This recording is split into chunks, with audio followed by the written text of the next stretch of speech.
اگر ہم حضرت خدیجہ کی بات کرتے ہیں تو وہ بھی ایک وقت آیا جب حضور پاک کو خانہ کعبہ سے نکالا جا رہا تھا. وہ ایک عرصہ جو تکلیف میں گزارا, پھر وہاں پہ جو تکالیف رہیں, کھانے کے پرابلمس, باقی چیزیں, اس پہ بھی میں چاہتا ہوں کہ تھوڑا سا, وہ دیکھیں یہ میں کل بھی جب میں بات کر رہا تھا نا, تو یہ کہنے سمجھانے کی مقصد یہ ہے کہ ہمیں سبق حاصل کرنے ہیں ان چیزوں سے, ہمیں انڈرسٹینڈ کرنا ہے. آج تھوڑے سے حالات خراب ہوتے ہیں تو لوگ ہاتھ پاؤں چھوڑ دیتے ہیں, سو لوگوں کو یہ بھی ذرا ڈسکس کرنا ہے. بسم اللہ الرحمن الرحیم. حضرت بی بی خدیجۃ الکبریٰ سلام اللہ علیہا کا یوم وفات آج ہے. تمام عالم اسلام کی خدمت میں تسلیت پیش کرتا ہوں. حضرت بی بی خدیجۃ الکبریٰ سلام اللہ علیہا وہ ہستی ہیں کہ جنہوں نے رسول اکرم صلی اللہ علیہ وآلہ وسلم کی دعوت و تبلیغ کے کام کو آگے بڑھانے میں مکی زندگی کے اندر سب سے زیادہ اہم کردار ادا فرمایا. چونکہ مکی دور کے حوالے سے جیسے کہ آپ نے بھی مشکلات کا تذکرہ فرمایا کہ کافی زیادہ مشکلات تھیں. مکی دور کے اندر جو مشکلات تھیں ان کا ہم آج کے اس دور میں بیٹھ کر تصور بھی نہیں کر سکتے. ہم ان واقعات کو پڑھتے ہیں, ان چیزوں کا تذکرہ سنتے ہیں, پڑھ لیتے ہیں, لیکن باقاعدہ ان کو محسوس نہیں کر سکتے. مکی دور میں کسی کا اسلام قبول کر لینا اپنی جان کو خطرے میں ڈالنے کے مترادف تھا. ٹھیک ہے, یعنی آپ اپنی جان کو ہتھیلی پر رکھ کر معاشرے کے اندر پیش کر رہے ہیں کہ دشمن جو ہے کسی بھی وقت آپ کے اوپر حملہ آور ہو سکتے ہیں. میں معذرت چاہ رہا ہوں, اس سے پہلے 3 بیٹے ہیں جی, وہ بھی رخصت ہوئے, 2 بیٹے جی جو رخصت ہوئے, جی, بیٹیوں کے بھی کچھ مسائل رہے, تو وہ ساری میں چاہتا ہوں کہ اتنا پریشر ہے, اتنا پریشر ہے, تو اس پہ اگر ہم جی سوری میں صرف اس بات پہ آ رہا تھا میں. جی بالکل. حضرت خدیجہ سلام اللہ علیہا ہی سے اللہ رب العزت نے آپ کو اولاد بھی عطا فرمائی. مکے کے اندر جو مشکلات وغیرہ ہیں اور اس کا تذکرہ بھی اسی روایت کے اندر ہے کہ جس کی طرف ڈاکٹر صاحب نے اشارہ فرمایا کہ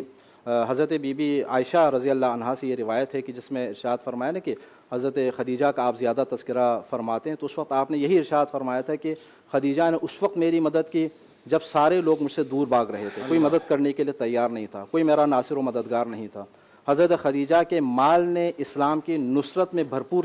کردار ادا کیا. اور تیسرا نقطہ یہی کہ جس کی طرف آپ نے اشارہ, حضرت خدیجہ سلام اللہ علیہا سے اللہ رب العزت نے مجھے اولاد عطا فرمائی. اب اولاد میں یہ 2 بیٹے تو ظاہر اللہ رب العزت کی مصلحت یہ تھی کہ بچپن میں فوت ہو گئی, حضرت طاہر علیہ السلام, حضرت قاسم علیہ السلام, لیکن حضرت بی بی فاطمہ الزہرا سلام اللہ علیہا باقی رہیں, اور آپ ہی کے ذریعے اللہ رب العزت نے حضور اکرم کی نسل کو آگے رکھا اور آپ کی اولاد جو ہے وہ آگے بڑھے. اہل بیت اطہار علیہ السلام کا تذکرہ, آپ آل رسول کا تذکرہ جو سنتے تو آل رسول صلی اللہ علیہ وآلہ وسلم کا جو سلسلہ آگے بڑھا ہے جناب خدیجۃ الکبریٰ سلام اللہ علیہا کے سلسلے سے ہیں. تو مکہ مکرمہ کے اندر جو مشکل حالات ہیں, اب ان مشکل حالات میں جناب خدیجہ کا جو مال لوگوں کے کام آ رہا ہے, کہاں کہاں پر کام آ رہا ہے, اس کے حوالے سے میں 1-2 نکات آپ کے سامنے بیان کر لوں. دیکھیں 5 اور 6 ہجری میں مسلمان مکہ مکرمہ کے اندر کفار قریش کی سختیوں کی وجہ سے, ان کی رکاوٹوں کی وجہ سے تنگ آ کر رسول اکرم صلی اللہ علیہ وسلم سے اجازت لیتے ہیں اور حبشہ کی جانب ہجرت فرماتے ہیں.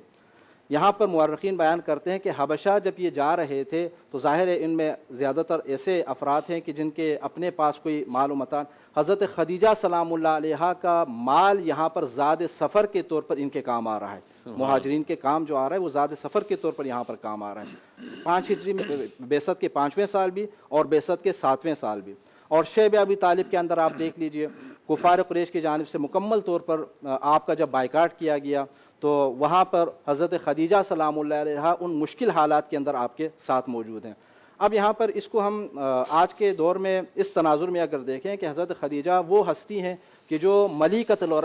العرب کہلاتی ہیں. آپ کا مال و متاع جو ہے پورے قریش کے اندر سب سے زیادہ ہے. ہزاروں کی تعداد میں آپ کے اونٹ ایسے تھے کہ جو تجارتی سامان لے کر یمن کی جانب جاتے تھے اور شام کی جانب, یعنی ایک بھرپور آسائش کے ساتھ زندگی گزارنے والی خاتون رسول اکرم صلی اللہ علیہ وآلہ وسلم کے اعلان نبوت کے بعد ان مشکلات کا شکار ہو جاتی ہیں, لیکن ان اپنی آسائشوں کو یاد کرنے کے بجائے مشن رسول صلی اللہ علیہ وآلہ وسلم کو آگے بڑھانے میں آپ یہ ساری سختیاں برداشت فرماتی ہیں. یہ جناب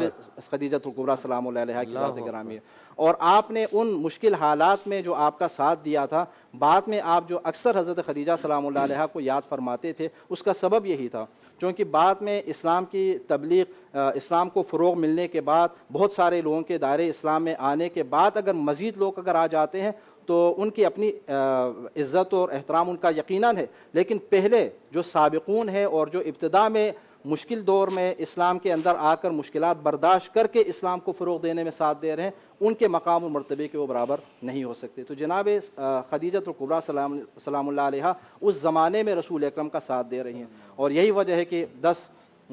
رمضان المبارک کو جب آپ کی رحلت ہوتی ہے، آپ کا جب وصال ہوتا ہے، اور اس کے پھر چند دنوں کے بعد آپ کے دوسرے چچا حضرت ابو طالب علیہ السلام کا جب وصال ہوتا ہے، تو رسول اکرم صلی اللہ علیہ وآلہ وسلم کو اس کا اتنا غم ہوتا ہے ان دو آپ کے عزیز ترین افراد کے بچھڑنے کا، کہ پورے سال کو غم کے سال کے طور پر مناتے ہیں۔ اس لیے آپ سیرت کی کتابوں کو آپ دیکھ لیجئے، روایات کی کتابوں کو آپ دیکھ لیجئے، وہاں پر عام الحزن کا ٹائٹل دیا گیا۔ عام الحزن کے حوالے سے یہاں پر علماء نے یہ لکھا ہے، عام الحزن کیوں قرار دیا؟ اس لیے کہ پیغمبر اکرم کے چچا نہیں بچھڑے، پیغمبر اکرم کی صرف زوجہ نہیں بچھڑے، بلکہ اس کار رسالت کو آگے بڑھانے میں جو آپ کے سب سے زیادہ حمایت کرنے والے اور معاونت کرنے والے اور دشمنوں سے آپ کی حفاظت کرنے والے، ان دو ہستیوں کو وہ دو ہستیاں جو ہے آپ سے بچھڑ گئیں، اس لیے آپ جو ہے اس سال کو عام الحزن کا نام دیتے ہیں۔ اور یہاں پر یہ ہے کہ مکہ مکرمہ میں لوگوں کی جانب سے جب تکالیف برداشت کر کے آپ اپنے گھر کے اندر تشریف لاتے تھے، تو آپ کا حوصلہ بڑھانے والی جو ہستی تھی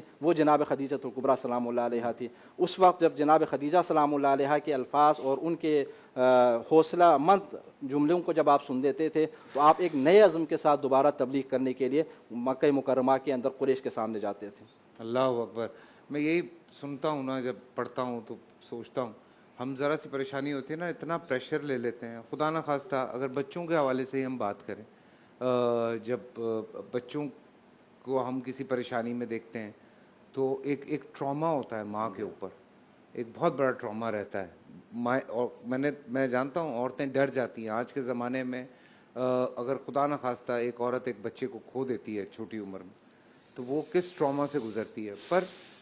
ہمیں بہت کچھ پڑھنا ہے، ہمیں جاننا ہے، ہمیں سمجھنا ہے، اور ہمارے سامنے جو مثالیں ہیں اگر ہم انہی سے جانیں، انہی سے سمجھیں، تو ہمارے لیے شاید زندگیاں آسان ہوتی چلی جائیں گی۔ یہ میں اپنی ماؤں بہنوں کے لیے کہہ رہا ہوں۔ اس کے بعد میں تھوڑا سا اگر میں اس بات کو تھوڑا پیچھے لے کے جاؤں گا جیلانی صاحب کی طرف، آج کے زمانے میں جو ایک پریشر ہے عورتوں کے اوپر، اور اس زمانے میں حضرت خدیجہ الکبریٰ کی ہم جب بات کرتے ہیں یا ان کی ذات پاک کی بات کرتے ہیں، تو وہ جو ہم اگر آج کمپیئر کرتے ہیں تو کس حساب سے اس پہ بات ہوگی۔ لیکن چھوٹا سا بریک سے واپس آتا ہوں، ٹھیک ہے، چھوٹا سا بریک ہے۔